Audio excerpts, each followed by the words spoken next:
다들 안녕하세요. 프로토 91회차 토신 정보방 환급 인증합니다. 당첨금은 세후 금액인 거 알고 계시죠?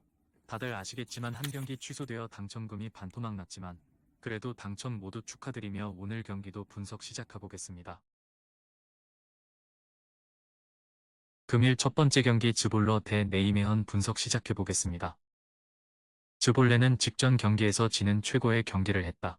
폴렌담을 원정에서 상대했는데 라인을 내리지 않고 공격적으로 경기를 운영하며 5골을 폭발했다. 티어와 벨레나스 등 선발 공격수로 나선 선수들 외에도 교체로 들어온 드리프가 해트트릭을 만들었다. 휴식기 이후 첫 경기를 패했었는데 원정 대승을 통해 분위기를 전환하고 이제 연승을 노린다. 네이메어는 지난 라운드에서도 승리를 추가하지 못하며 무승이 길어지고 있다. 고어헤드와 트덴테 등 상위권 팀들 상대로도 무승부를 기록하며 승점 추가에 성공했었는데 상승세의 아약스를 막아내긴 어려웠다. 타브산에 한 골이 나오긴 했지만 경기 주도권 자체를 내준 상황이었기에 오가와와 한센 등에게 기회가 제공되지 않았다. 즈볼레의 승리를 본다. 직전 발베이크전을 패하긴 했지만 홈에서는 승점 추가를 잘하는 팀이고 지난 라운드 대승으로 인해 팀의 분위기도 올라갔다. 특히 반 덴 베르그의 중원 존재감이 대단한데 쇠뇌가 부진한 네이메언 상대로 경기의 주도권을 내주지 않을 것이다. 금일 두 번째 경기 인터밀란 대 우디네세 분석 시작해보겠습니다. 인테르는 지난 라운드 원정 경기에서 난적 나폴리를 완파했다. 리그 득점왕에 도전하는 라우타로 마르티네즈가 풀타임을 소화하면서 골을 넣지 못했지만 차라노글루와 바렐라 등 중원이 튀량을 잘 지원했다. 유벤투스와 나폴리 등 우승을 두고 경쟁할 팀들을 연속으로 원정에서 만나며 선두 수성에 대한 위기를 맞이했는데 무패를 기록하며 잘 넘겼다. 이제 리그 1위 수성과 챔스 조별 예선 1위라는 확실한 목표를 위해 더 나아갈 것이다. 우디네세는 지난 라운드에서 베로나와 비겼다. 카바셀레와 루카의 연속골이 나오며 두 골을 앞서갔고 종료 직전까지 리드를 지키고 있었는데 인저리 타임이 끝나기 직전 앙리에게 버저비터 동점골을 허용하고 말았다. 두 경기 연속 승리가 없었기에 공격적으로 나선 홈경기였는데 원하는 결과를 얻지 못했다. 때문에 리그 선두를 상대로 나설 이번 라운드에는 패하지 않는 데 집중할 것이다. 인테르의 승리를 본다. 우디네세는 카바셀레와 페레즈가 나서는 최종 수비가 안정적인 팀이고 중앙에서 상대 공세를 막아낼 왈라스도 있다. 그러나 리그를 넘어 유럽 최고의 경기력을 자랑하는 바렐라와 미키타리안, 차라노글루와 프라테시 등 인테르 중원 공세를 막아내긴 어렵다. 라우터로가 14호 골을 위해 적극적으로 침투에 나설 인테르가 승리할 것이다. 금일 세 번째 경기 마요르카 대 세비야 분석 시작해보겠습니다. 마요르카는 최근 리그 10경기에서 1승도 거두지 못했다. 그 기간 아틀레티코와 베티스, 바르샤와 지로나 등 강팀을 상대하며 무승보다 많았지만 승리를 따내지 못하고 있다. 최근 5경기에서는 아브돈의 한 골을 제외하면 골이 나오지 않았다. 나일로와 발젠트 등 맨마킹은 물론이고 공중볼 장악에도 능한 수비진은 역할을 하지만 우리 키가 빠진 수비 라인이 불안하다. 세비야 역시 최근 승리가 없는 건 마찬가지다. 이번 시즌만 두고 보면 마요르카보다 월등하게 부진한 시즌을 보내는 팀이다. 때문에 부진 탈출을 위한 계기가 필요하다. 수비진의 리더인 나바스를 비롯해 라모스 등이 징계로 결장하는 이번 원정이지만 주알로와 쿠아시가 공백을 메울 수 있기에 오캄포스와 엔네시리 등이 수비 부담 없이 경기에 임할 것이다.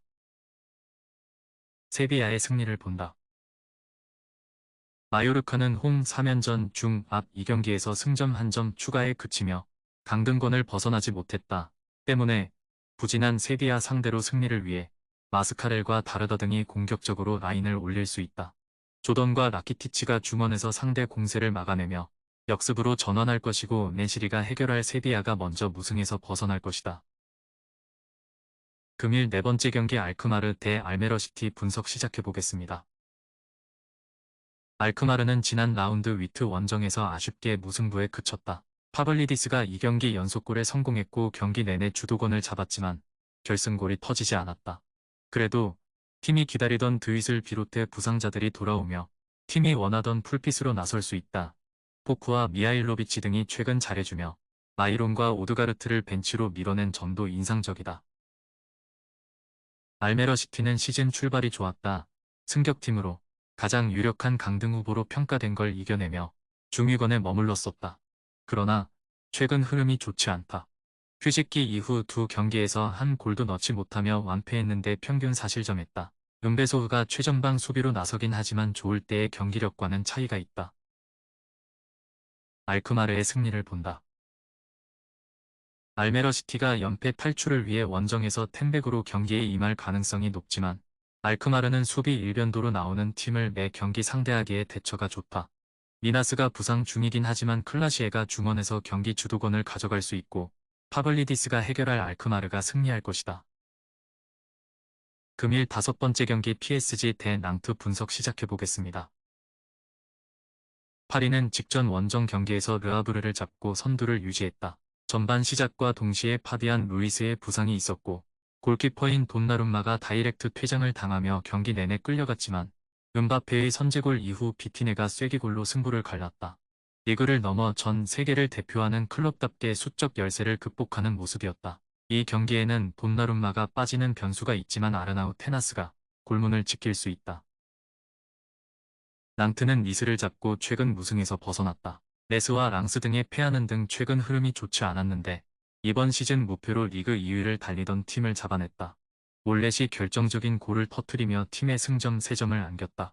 이 경기 역시 강팀 상대로 나서기에 수비를 두텁게 하고 승점을 노리는 운영을 할 것이다. 파리의 승리를 본다. 루이스의 이탈로 인해 자이르 에메리까지 주축 중앙 미드필더진이 빠진 홈팀이지만 우가르테와 비티냐, 이강인이 자리에 낭트를 압도할 수 있다. 절정의 골감각을 자랑하는 슈퍼스타 은바페를 필두로 덤벨레와 콜로 무아니가 경기 내내 골을 노릴 파리가 승리하고 1위를 유지할 것이다. 토신 최종 조합은 영상 아래 고정 댓글로 말 걸어주시면 토신정보방에서 무료로 공유해드립니다. 제발 손해보면서 토토하지 말고 다같이 웃으면서 즐겁게 베팅합시다. 함께 하실 분들은 부담 갖지 마시고 편하게 말 걸어주세요.